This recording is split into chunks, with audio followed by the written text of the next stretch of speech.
Can நம்ம எப்படி use பண்ணணும்? ஃபர்ஸ்ட் வந்து எபிலிட்டி.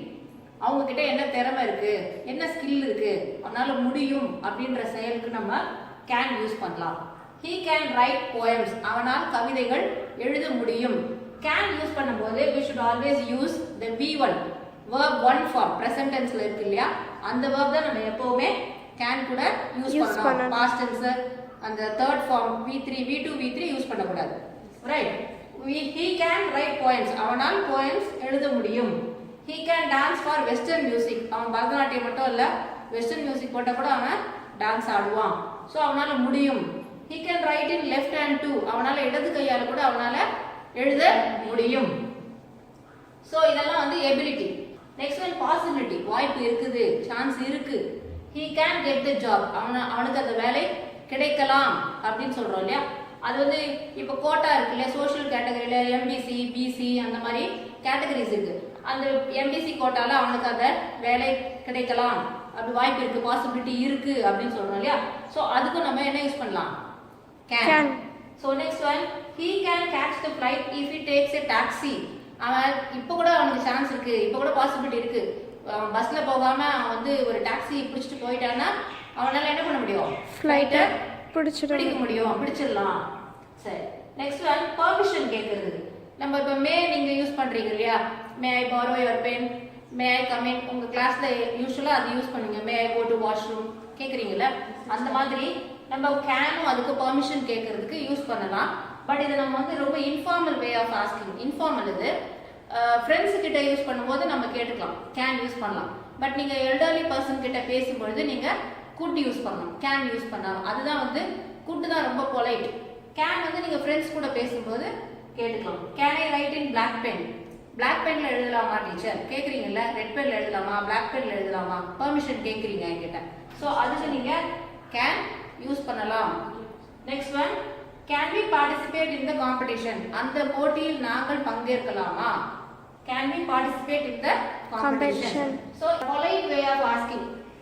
பொலைட்டா ஹம்பிளா ரெக்வெஸ்ட் பண்ணி கேக்குறது, ரொம்ப பொலைட்டா கேக்குறது. கேன் விட நம்ம என்ன யூஸ் பண்ணலாம்?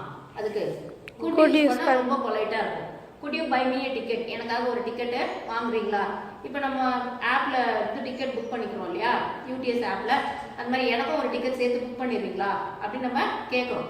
அது வந்து நம்ம குட் யூஸ் பண்றது ரொம்ப பொலைட்டா இருக்கும். ஸோ ரொம்ப ஹம்பிளா ரெக்வெஸ்ட் பண்ணி கேட்கறதுக்கு நம்ம குட் யூஸ் பண்ணுவோம். Next one, could you teach me French? எனக்கு நீங்க பிரெஞ்சு சொல்லி கொடுக்குறீங்களா?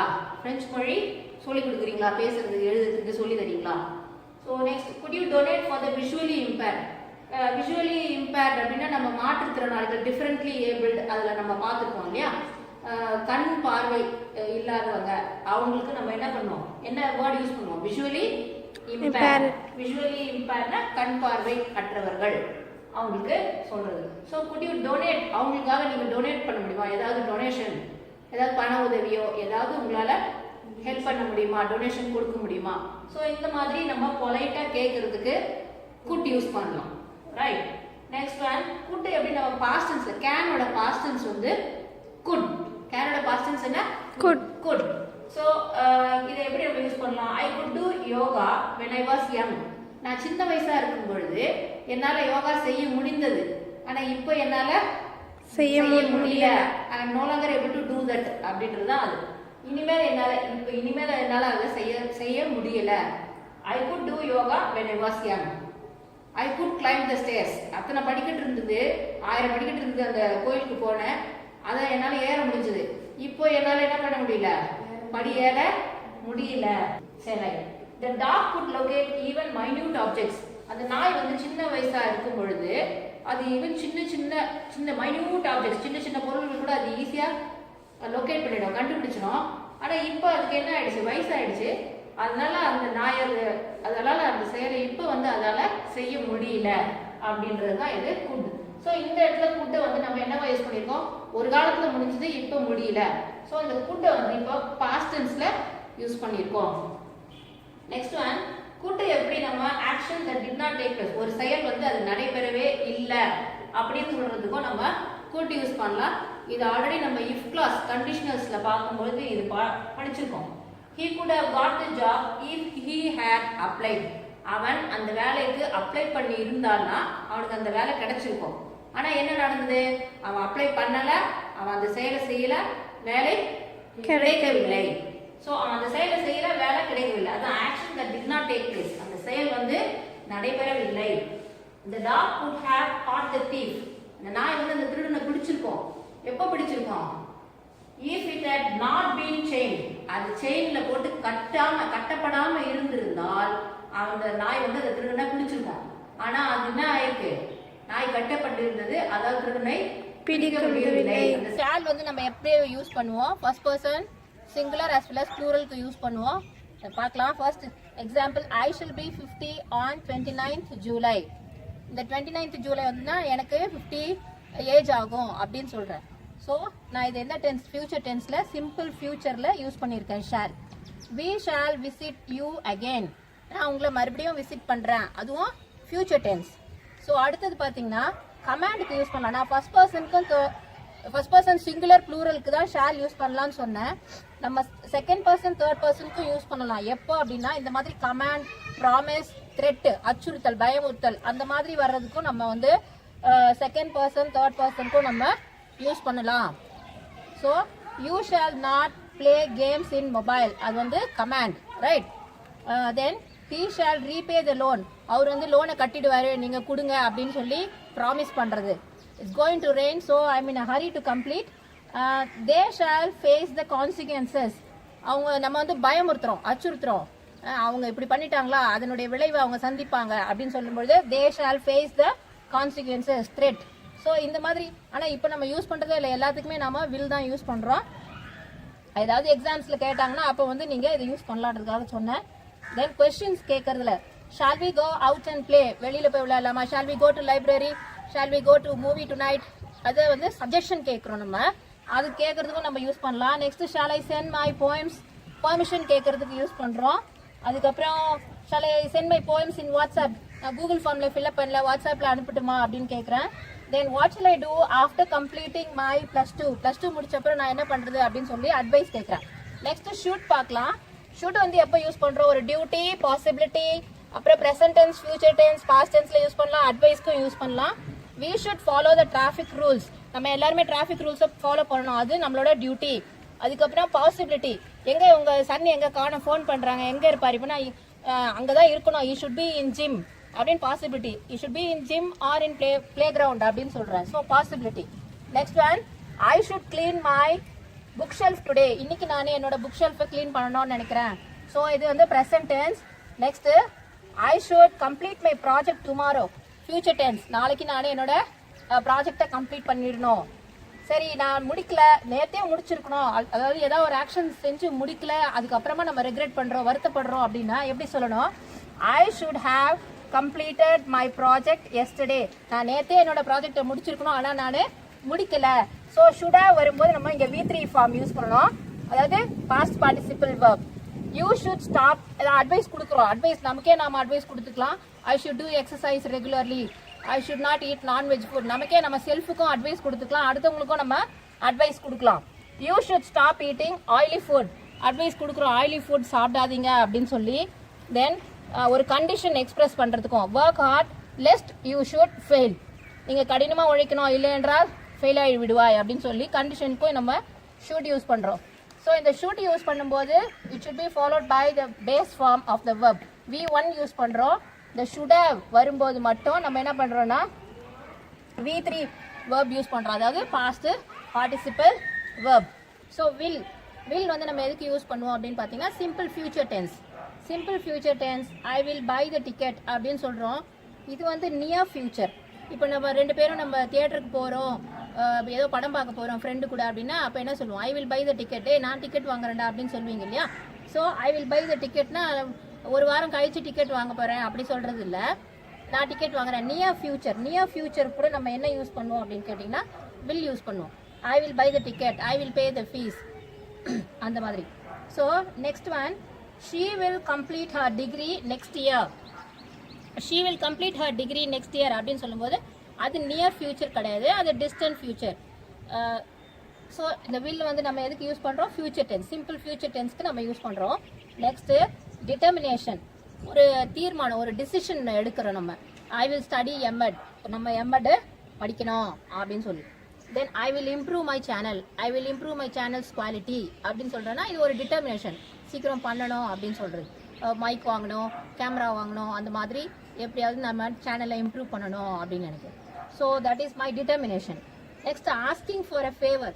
வில் எதுக்கு யூஸ் பண்ணோம்னா ஒரு ஃபேவர் கேட்கறதுக்கு, ஒரு ஹெல்ப் கொஸ்டின் கேட்கறதுக்கு. எப்படி கேட்போம்? will you lend me your book, will you lend me your camera, அந்த மாதிரி கேட்போம்ல. அது நம்ம wilலும் யூஸ் பண்ணலாம், wouldம் யூஸ் பண்ணலாம். would வந்து more polite when compared to will. so will you lend me your book, அதை விட பொலைட்டாக கேட்கணும் அப்படின்னா நம்ம would யூஸ் பண்ணணும். would you lend me your book. so next one, will you edit my video, அதை நான் இன்னும் பொலைட்டாக கேட்கணும் அப்படின்னாக்கா would you edit my video. so asking for favor. Next இந்த மாதிரியும் கொஸ்டின் கேட்கலாம். would you mind serving ice cream. இப்போது நம்ம ஏதோ ஒரு ரிசப்ஷனில் இல்லை மேரேஜ் ஃபங்க்ஷனில் இருக்கோன்னு வச்சுங்க. அப்போது அந்த பந்தியில் பரிமாறிட்டு இருக்காங்க சாம்பார் ரசம்னு. அப்போ நம்ம ஃப்ரெண்டு வராது. அப்போ என்ன கேட்குறோம் நம்ம? would you mind serving ice cream. அந்த பந்தியில் ஐஸ்கிரீம் மட்டும் வச்சிருக்கியாடா அப்படின்னு கேட்போம் இல்லையா நம்ம ஃப்ரெண்டுக்கிட்ட. நீ அந்த ஐஸ்கிரீம் சர்வ் பண்ணுறதை பற்றி முன்னே மைண்ட் பண்ண மாட்டேல்ல, விற்கிறியா அப்படின்னு கேட்போம்ல, அதுதான். அது வந்து இந்த மாதிரி பொலைட்டாக கேட்கலாம். would you mind serving ice cream. இந்த மாதிரி would you mind வரும்போது நம்ம we have to use ing verb. so would you mind serving ice cream. சரி, next one, will is used to express a wish. ஒரு நம்ம wish use பண்ணணும், நமக்கு இது வேணும் அப்படின்னு சொல்லி ஒரு want, wish, desire சொல்லும்போது I would like to have a cup of tea. So இந்த மாதிரி நம்ம wish எக்ஸ்பிரஸ் பண்ணுறதுக்கு நம்ம would யூஸ் பண்ணலாம். I would like to have a cup of tea. Next conditional கிளாஸஸ்லையும் நம்ம will யூஸ் பண்ணுவோம், would யூஸ் பண்ணுவோம். இப்போ கண்டிஷனல் கிளாஸ்னா நத்திங் பட் இஃப் கிளாஸ் தான் நம்ம கண்டிஷனல் கிளாஸஸ் சொல்கிறோம் இல்லையா. டைப் 1ல என்ன கண்டிஷன் சொல்கிறோம்? If you run fast you will win the race, if you eat well you will be healthy. அந்த மாதிரி நம்ம இஃப் கிளாஸில் கண்டிஷன் வைக்கிறோம். நீ நல்லா சாப்பிட்டினா ஆரோக்கியமாக இருப்ப அந்த மாதிரி. If you play well you will win the trophy. So if you answer well you will be selected. நீ நல்லா இன்டர்வியூவில் நல்லா ஆன்சர் பண்ணினா you will be selected. So இந்த டைப் 1 கண்டிஷன் வைக்கும்போது நம்ம என்ன யூஸ் பண்ணுறோம்? வில் யூஸ் பண்ணுறோம் இல்லையா. நெக்ஸ்ட் டைப் 2ல பார்க்கும்பொழுது அது imaginary, only in imaginary condition we use would use பண்ணுவோம். இமேஜினரி கண்டிஷனில் தான் அது பாசிபிள். என்ன possible? If I had money I would buy a camera அப்படின்னு சொல்கிறேன்னு வச்சுக்கோங்க. If I had money I would buy a camera. என்கிட்ட பணம் இருந்ததுன்னா நான் கேமரா வாங்குவேன், ஆனால் என்கிட்ட இல்லை அதனால வாங்கலை. ஸோ அது இமேஜினேஷனில் தான் பாசிபிள் அப்படின்னு சொல்கிறேன். அப்படின்னும் போது அதுக்கு இன்னொரு எக்ஸாம்பிள் பார்க்கலாம். If I had magical powers I would destroy corona. என்கிட்ட மட்டும் மேஜிக்கல் பவர் இருந்ததுன்னா நான் எப்போவோ கொரோனாவை என்ன பண்ணிட்டு இருப்பேன்? அழித்து விட்டு இருப்பேன். I would have murdered, killed அப்படின்னு சொல்கிறோம்ல. ஸோ இது வந்து எனக்கு, ஆனால் என்கிட்ட மேஜிக்கல் பவர்ஸ் இல்லை, அதனால என்னால் கொரோனாவை அழிக்க முடியாது. ஸோ இதுவும் என்னதுன்னா இமேஜினரி கண்டிஷன், இமேஜினேஷனில் தான் இட் இஸ் பாசிபிள். அந்த மாதிரி வர்றப்ப நம்ம இங்கே would தான் யூஸ் பண்ணணும். இங்கேயும் இஃப் கிளாஸில் பாஸ்ட் டென்ஸ் வரும், ரிசல்ட் கிளாஸில் நமக்கு பாஸ்ட் டென்ஸ் தான் வரும். இங்கே வந்து நம்ம will யூஸ் பண்ண முடியாது. So if I had magical powers I would destroy corona. Type 3ல எப்படி யூஸ் பண்ணுவோம்னா நம்ம would have வரும். If he had played well he would have won the match. அவன் நன்றாக விளையாடி இருந்தால் அவன் வந்து மேட்சை வின் பண்ணி இருப்பான். ஆனால் அவன் நல்லா விளையாடல, மேட்சை வின் பண்ணல. இதுவும் என்னது? இம்ப்ராபபிள் தான், முடியவே முடியாது. If he had played well. நம்ம ஏற்கனவே நிறைய இஃப் கிளாஸ் நீங்கள் already I have uploaded that videos. If class type 1, type 2, type 3 உங்களுக்கு வேணும்னா அதை நீங்கள் பிளேலிஸ்ட்டில் போய் செலக்ட் பண்ணி பார்த்துங்க. அது மாடல் ஆக்சிலரிஸில் மே அண்ட் மைட் எங்கே நம்ம மே எப்படி யூஸ் பண்ணுவோம், மைட் எப்போ யூஸ் பண்ணுவோம் அப்படிதான் பார்க்க போகிறோம். Let's see some examples. possibility, not sure, I may go to a reception. இது வந்து மேவும் மைட்டும் இன்டர்சேஞ்சபிள். மேவும் யூஸ் பண்ணிக்கலாம், மைட்டும் யூஸ் பண்ணிக்கலாம். என்ன ஒன்று டிஃப்ரென்ஸ் சொல்லணும்னா மேக்கும் மைட்டுக்கும், மே வந்து நான் ரிசப்ஷன் போனால் போவேன். மே சொல்லும்போது ஒரு 70 to 80% சான்ஸ் இருக்கு, போனால் போவேன். அதே I might go to reception சொல்கிறேன்னு வச்சுக்கலாம், பர்சன்டேஜ் ரொம்ப குறைவு, 20 to 30% தான் சொல்ல முடியும். சரியா? I might go to reception, மேவோ யூஸ் பண்ணலாம், மைட்டோ யூஸ் பண்ணலாம். I May go to reception, நான் அன்னைக்கு ரிசப்ஷன் போகலான்னு இருக்கேன், ரெண்டுமே யூஸ் பண்ணலாம். அதே மாதிரி இது வந்து நாட் ஷுர், போனால் போவேன், போகலன்னா இல்லை. Not sure. And for giving permission, நீ வந்து ஹோம்ஒர்க்லாம் முடிச்சிட்டல, இப்போ நீ டிவி பார்க்கலாம் அப்படின்னு சொல்றோம். பெர்மிஷன் கொடுக்கறதுக்கும் you may watch television now. சரியா, டிவி பார்த்து முடிச்சிட்ட, இப்போ சாரி ஹோம்ஒர்க் செஞ்சு முடிச்சிட்ட, இப்போ நீ டிவி பார்க்கலாம். So you may watch television now. ஹோம்ஒர்க்ல அம்மாக்கு சொல்லுவாங்கல்ல, ஹோம்ஒர்க் முடிச்சிட்டியா, சரி போய் இப்போ போய் டிவி பாருன்னு. பெர்மிஷன் கொடுக்கறதுக்கும் நம்ம என்ன யூஸ் பண்ணலாம்? மே யூஸ் பண்ணலாம். You may watch television now. Next one, you may ஸ்விட்ச் on the AC if you need. வேணா உங்களுக்கு தேவைன்னா ஏசி நீ போட்டுக்கலாம். So next one, asking for permission. Permission ஒரு பொலைட்டா ரெக்வஸ்ட் பண்றதுக்கும் நம்ம மே யூஸ் பண்ணுவோம். சரியா, மே ஐ டேக் லீவ், நான் எல்லா வேலையும் முடிச்சிட்டேன், இப்போ நான் கிளம்பலாமா அப்படின்னு சொல்லி பொலைட்டா நம்ம கேட்கறதுக்கும் என்ன யூஸ் பண்ணுவோம்? மே யூஸ் பண்ணுவோம். மே ஐ டேக் லீவ், நான் இப்போ கிளம்பலாமா. Next one, May I join next week. நான் அடுத்த வாரம் ஜாயின் பண்ணிக்கிட்டுமா, ஏதாவது கராத்தே கிளாஸ் இல்லை கம்ப்யூட்டர் கிளாஸ் இல்லை ஜிம்முக்கு போய் கிளாஸ் சேர போறீங்க அப்படின்னாக்கா அப்போ நீங்கள் கேட்கலாம், மே ஐ ஜாயின் நெக்ஸ்ட் வீக், அடுத்த வாரம் நான் ஜாயின் பண்ணிக்கலாமா. இந்த மே வந்து நம்ம என்ன யூஸ் பண்ணுறோம்? மே ஐ ஜாயின் இன் மே. மே மாதத்தில் நான் ஜாயின் பண்ணிக்கலாமா. மே ஐ ஜாயின் இன் மே, அந்த மே சொல்லும்போது அது நவுன். சரியா, சரி. Next one, wishes. நம்ம இப்போ என்ன பர்த்டே வந்தீங்கன்னா may you live long, may God bless you அப்படின்னு விஷ் பண்ணுறோம் இல்லையா, அது மாதிரி விஷ் பண்ணுறதுக்கும் நம்ம மே யூஸ் பண்ணலாம். மே all your dreams come true, உன்னுடைய எல்லா கனவுகளும் நிஜமாகட்டும் அப்படின்னு சொல்றதுக்கும் நம்ம மே யூஸ் பண்றோம். Next one, May the almighty shower his blessings on you. கடவுள் வந்து எல்லா ஆசீர்வாதங்களும் உனக்கு வழங்கட்டும் அப்படின்னு சொல்றதுக்கு விஷ் பண்றதுக்கு நம்ம என்ன யூஸ் பண்றோம்? மே யூஸ் பண்றோம். அதே மாதிரி மைட், நான் இது எல்லாமே இன்டர்சேஞ்சபிள்னு சொல்லிட்டேன். மேவும் யூஸ் பண்ணலாம், மைட்டும் யூஸ் பண்ணலாம். இது வந்து இன்னொரு ஸ்ட்ரக்சர் பார்த்தீங்கன்னா might have plus V3 form. might have plus V3 form use பண்ணலாம். He might have stolen my scooty. He might have stolen. ஒருவேளை அவன் வந்து என்னோட ஸ்கூட்டியை திருடிட்டு போயிருக்கலாம். டவுட்ஃபுல் தான், ஆனால் மைட் யூஸ் பண்ணும்போது ரொம்ப குறைவு, ரொம்ப பாசிபிலிட்டி குறைவு, 20%. ஒருவேளை அவன் வந்து திருடிட்டு போயிருப்பானோ என்னோட ஸ்கூட்டியை அப்படி சொல்றது. He might have stolen my scooty. Next one, he might have taken the dog to the pet clinic. எங்க போயிருக்கான்? இப்போ இந்த நாயை பாரு அப்படியே விட்டுட்டான், செத்து போயிடுச்சு. ஒருவேளை அவன் வந்து பெட் கிளினிக் கூட்டிட்டு போய் டாக்டர் கிட்ட கூட்டிட்டு போயிருந்தா அது பழிச்சிருக்கோம்ல அப்படின்னு சொல்லும்போது he might have taken the dog to the pet clinic. இல்ல நம்ம எங்க போயிருக்காரு அவருன்னா, ஒருவேளை பெட் கிளினிக் நாயை கூட்டிட்டு அவன் பெட் கிளினிக் போயிருக்கலாம் அப்படி சொல்றதுக்கும் பாசிபிலிட்டி இருக்கு. So he might have taken the dog to the pet clinic.